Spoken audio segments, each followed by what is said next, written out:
జైభీం జైభీం దినపత్రికలో ఉన్నటువంటి ప్రధాన వార్తలు, వివిధ దినపత్రికల ప్రధాన వార్తల సారాంశం. మార్నింగ్ వార్తల ముందు ప్రధానంగా అయితే జైభీం దినపత్రికలో ఉన్నటువంటి ప్రధాన వార్తలకు వెళ్లే ముందు ప్రధానంగా అయితే ఇక్కడ మనం చూస్తున్నాం అభివృద్ధికి ఆప్తులు ఎవరు అనేటువంటి ఒక ప్రధాన వార్త.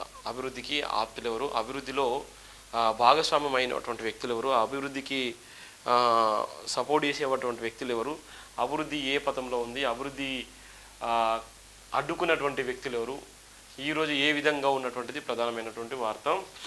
అభివృద్ధికి ఆప్తులు ఎవరు, ఆర్థిక లాభాలను అనుభవిస్తున్నది ఎవరు, ఆర్థికంగా బలపడుతున్నది ముమ్మాటికి రాజకీయ నాయకులు, ఆర్థిక లావాదేవీలతో పేదలకు సంబంధం ఏమీ లేదు, చిరు వ్యాపారస్తులకు, చేనేత కార్మికులకు కాయ కష్టం అభివృద్ధి, కార్మికుల జీవితాల్లో వాటలు కాజేస్తున్న దుర్మార్గులు లేకపోలేదు, దేశ ఆర్థిక దోపిడీతో బాగుపడుతున్నది ఎవరు, వ్యాపారుల పేర్ల మీద వేల కోట్ల రూపాయలు బ్యాంకుల రుణాలు పొందుతున్నారు, రైతులకు లోన్లు ఇవ్వరు, సామాన్యులకు సబ్సిడీ సకాలంలో రావు, నోట్ల మార్పిడి దేశంలో లక్షల కోట్ల వ్యాపారాలు చేసింది డాక్టర్ బరిగెల శివ ప్రధానంగా రాసినటువంటి నేపథ్యం. ఒక పక్కన ఎంత భయంకరంగా అంటే అంత భయంకరమైనటువంటి నేపథ్యం. ఒక పక్కన ఆప్తులు ఎవరు, అందుకనే అభివృద్ధికి ఆప్తులు ఎవరు, ఎవరు చేతిలో ఉంది, ఎవరు మేలు చేస్తారు, ఎవరు కీడు చేస్తారు అనేటువంటి ఒక ప్రధానమైనటువంటి వార్త. నేను ఎందుకు ఈ విషయం చెప్తున్నానంటే ఆర్థిక లాభాలను ఆర్జిస్తున్నటువంటి వ్యక్తులు ఎవరు, ఆర్థిక లాభాలు ఎవరి పక్షాన ఉన్నాయి, ఆర్థిక లాభాలు ఎవరు అనుభవిస్తున్నారు, ఇలా అప్పులు తీసుకున్నటువంటి వ్యక్తులు ఏ విధంగా ఉన్నారు అనేటువంటిది ప్రధానమైనటువంటి వార్త.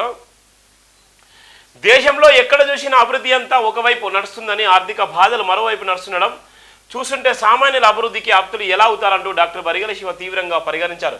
దేశంలో పెరిగిపోతున్న నిత్యావసర ధరలు సామాన్యుల అభివృద్ధిని తీవ్రంగా అడ్డుకుంటున్నాయన్నారు. మనుషుల విశ్వరూపం పైసల కాడ కనిపిస్తుంది అనేది ఉంటే సామాన్యుల అభివృద్ధి సాధ్యమేనంటూ నిజమైన అభివృద్ధికి ఆప్తులు సామాన్యులు ఎప్పుడు కాలేరన్నారు.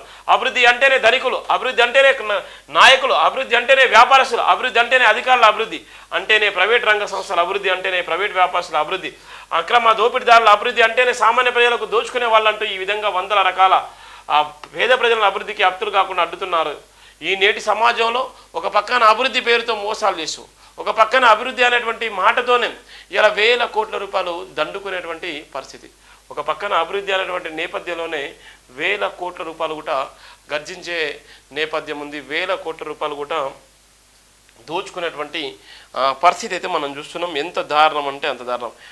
ఎందుకు చెప్తున్నంటే ఈ రోజులలో అభివృద్ధి అనేటువంటిది ఎవరి చేతిలో ఉందంటే అభివృద్ధి కూడా ఆర్థికంగా డబ్బున్నోడికి పలుకుబడున్న చేతిలో మాత్రం ఆర్థిక అభివృద్ధి అనేటువంటి పేరు వాళ్ళ చేతిలో ఉన్నటువంటి నేపథ్యం ఉంది.